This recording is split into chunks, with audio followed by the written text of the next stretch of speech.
How's everyone doing today? Welcome back to the GSMC Chip Shot Football Podcast, brought to you by the GSMC Sports Network. I'm your host, Manny Mardiege, here today on a Friday, January 17th, just one day away from the start of the Divisional Round, starting tomorrow with a couple games and ending on Sunday with the next two.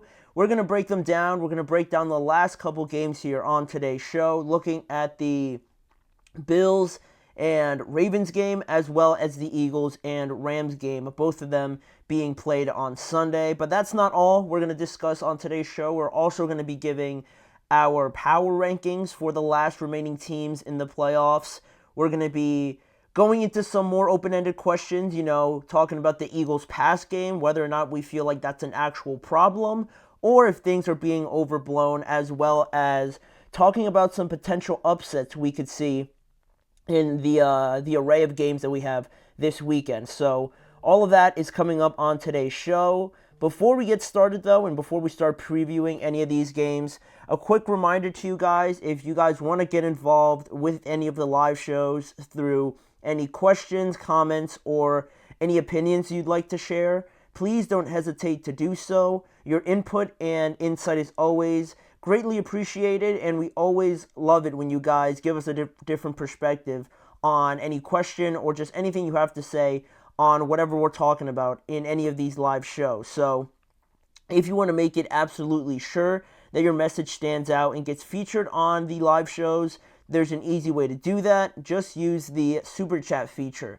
You can use the Super Chat feature by clicking the $ at the bottom of the chat box to send in your Super Chat. In this way, it guarantees that your message gets on the air, and it's also a fantastic way to support our channel. And we rely on your support to keep bringing you the sports content you love. And again, we appreciate it whenever you guys are able to do that. So go ahead and let us know what you're thinking. Hit the Super Chat button, and let's keep this show as interactive and as exciting as possible. We always love hearing your guys' thoughts, opinions, or just any sort of different perspective you could bring to these discussions, basically. So that is that, and we could start talking about football. Now, the first game I wanted to mention here is the first game on Sunday, right? This is the first game of the games on Sunday, like I mentioned, and it's another rematch game, right?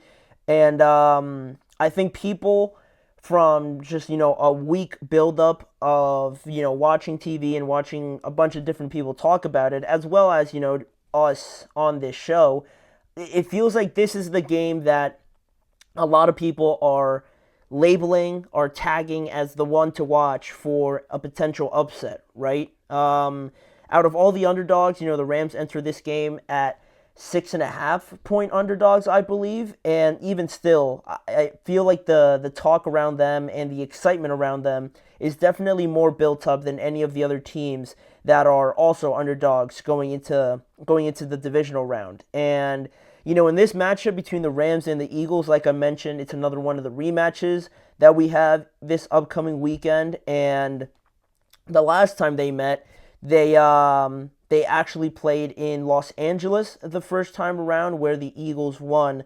37 to 20, I believe, was the final score. And in that game, obviously the biggest takeaway was Saquon and just really the entire running attack of the Eagles, right, where Saquon rushed for 255 yards, 302 scrimmage yards, and 2 touchdowns on the day, and he broke off a couple of those 70-yard scores as well. So complete domination. I would say the most complete and just unfairly looking matchup of the entire season for the Eagles, or really just Saquon. That game really, like, the Rams could not do anything, even if they wanted to, and they were 100% trying, obviously, right? But it just felt inevitable, right? Once he got one of those big runs to go, it just snowballed from there. So that was a pretty lopsided victory, to be fair, and the Eagles ended up winning. But both of these teams are also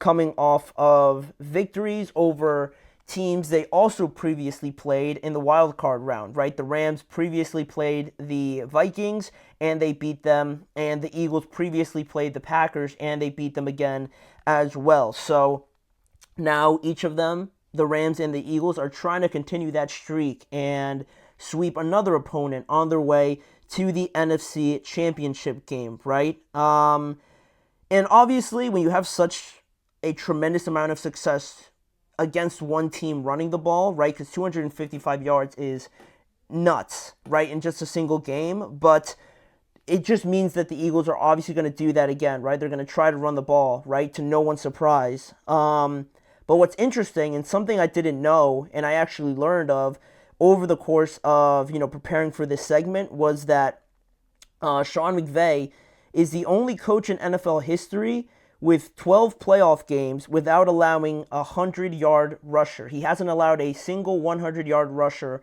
over his last 12 playoff games. That's the most in NFL history. And just a completely obscure fact that fits so perfectly into this narrative, right? Not just because he's facing Saquon, but because the first time they played, Saquon absolutely took over that game. And now I like how in the playoffs, you look at this matchup, right, and you think, oh, Saquon's probably going to run for 100 yards again, right, because it was so dominant the first time. But the thing I really like about the playoffs, too, is that you can kind of see a different level. And Sean McVay actually talked about it a little bit when he was referencing Matthew Stafford, was that in the playoffs, whatever happened in the regular season, it always just feels like a whole different, just part of the build-up to where you are now. Of course, you take some stuff from it, but it doesn't really affect it too much when you get into the playoffs. And Sean McVay, like I mentioned in reference to Matthew Stafford, said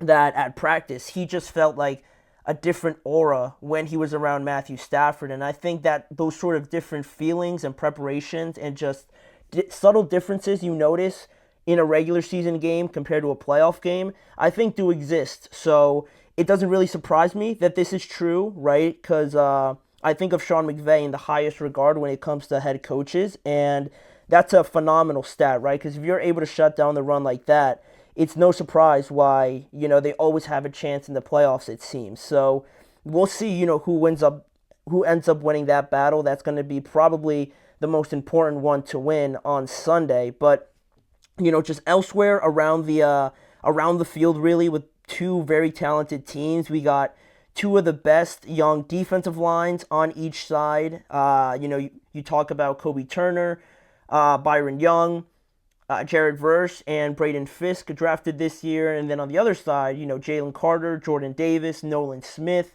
Josh Sweat, who isn't necessarily young, but he's also a very big contributor as well. So two of the best young defensive lines for the most part.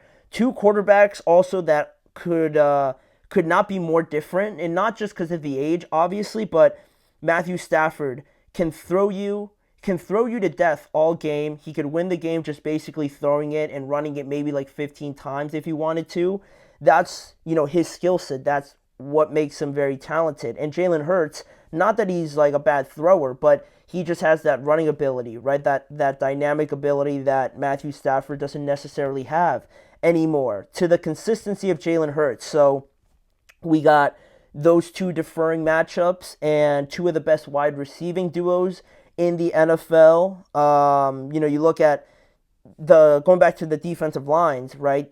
Sam Darnold got sacked 9 times by the Rams defensive line, and it'll be interesting to see just how much initial pressure they show, whether or not they bring a lot of pressure initially, they show a lot of pressure and then bail. All those little things is going to be fascinating to watch. And something else quickly before we get into the other stuff is the cold weather, right? It always feels like it's kind of a factor. I don't really like to buy into it, but, you can't ignore it sometimes. So the cold weather, Los Angeles coming over from the warm weather and playing inside, is that going to be something, or is it just nothing really to worry about, right? It is a problem for some teams, but I'm not buying it with the Rams, just so you know. But in terms of injuries, as we keep going, the biggest one for the Eagles is Nakobe Dean, their starting linebacker. He is going to be out for the remainder of this year, obviously, and maybe a little bit into 2025 because of that